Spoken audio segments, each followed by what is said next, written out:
Tingnan nyo naman to si Kelvin, natuto na from this na takot to this na akala mo naman batikan na. Wow! Napanood nyo naman na lately nag-start na tayo na turuan yung ating pack members na umakyat-akyat sa hagdan. Most of them kasi, especially yung mga bata pa, ay hindi talaga marunong umakyat ng hagdan. Unlike ng mga adults natin, gani na Malia, Cyber, Snowy, Juno, and Dos, marunong sila kasi nga dati naturuan na natin sila doon pa sa ating apartment. Kaya naman ngayon tuturuan na rin natin tong iba. Tingnan nyo nga ito si Kelvin, talagang tumatakas at nagpipilit pumasok sa loob. Kasi nga pag tinatawag siya ng Kuya Sermer niya papunta sa hagdan, natatakot din talaga siya sa unang step pa lang, kaya hindi na siya dumediretso. Tingnan nyo nga talaga, binubuhat pa siya para umakyat siya sa mga steps. Kasi talaga nagpupimagla siya be at ayaw niyang umakyat talaga. Nakailang beses na ulit nga silang ganito, na iaakit ni Kuya Sermer, tapos mamaya tatakbo siya, tapos babalik ulit, tapos tatakbo ulit palayo.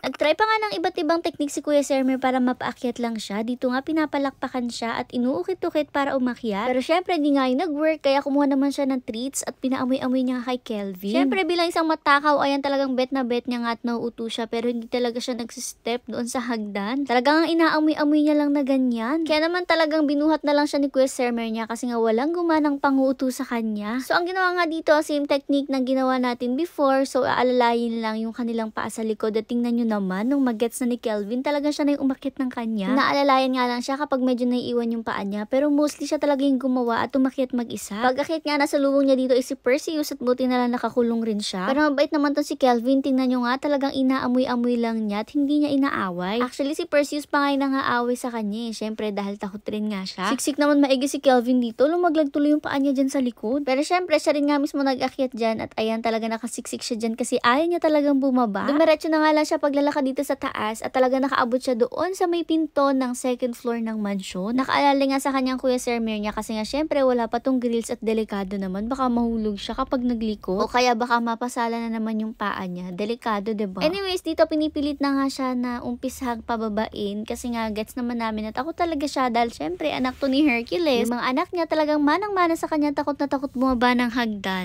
Nung pababain na nga siya, talagang humiga siya be, yun yung pinaka-defense niya para hindi siya mabuhat ng kuya niya. Tinawag-tawag na nga lang siya at pinalakpalakpakan, inuuto-uto, kaso di talaga siya umiibo kaya hinila na rin siya. Noong una nga nung makastep siya ng isa, talagang bumalik rin siya, nag-reverse siya te. Pero di nga siya sinukuan ng Kuya Sermer niya, talagang dinerecho niya yan pababa at dahil nga dyan be, talagang natuto siya. Kasi kung makikita nyo nga dito sa part na to, paunti-unti pa nga lang siyang nakakababa. Pero nung medyo mababa na nga po siya, ilang step na lang, siya na mismo yung naglakad pababa. O diba, napakagaling at mukhang proud na proud nga rin siya sa sarili niya. Naglakad-lakad nga lang siya ng konti para magpahinga at maya-maya niyayan ulit siya ng Kuya Sermer niya pakit ng hagdan. Kaso lumipos siya at parang mas gusto yata mag-elevator. Charis, doon siya pumunta sa may paliguan te. Akala niya yata talaga elevator yun at maakyat siya doon.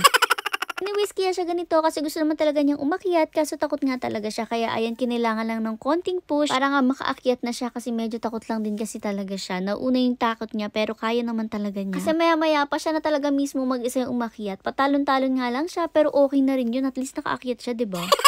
Kada akyat nga niya talagang pinupuntahan niya ito si Perseus dito. Gusto niyang laruin kaso inaaway naman siya. Anyways, pakinggan niyo kung paano siya umiyak kapag bumababa.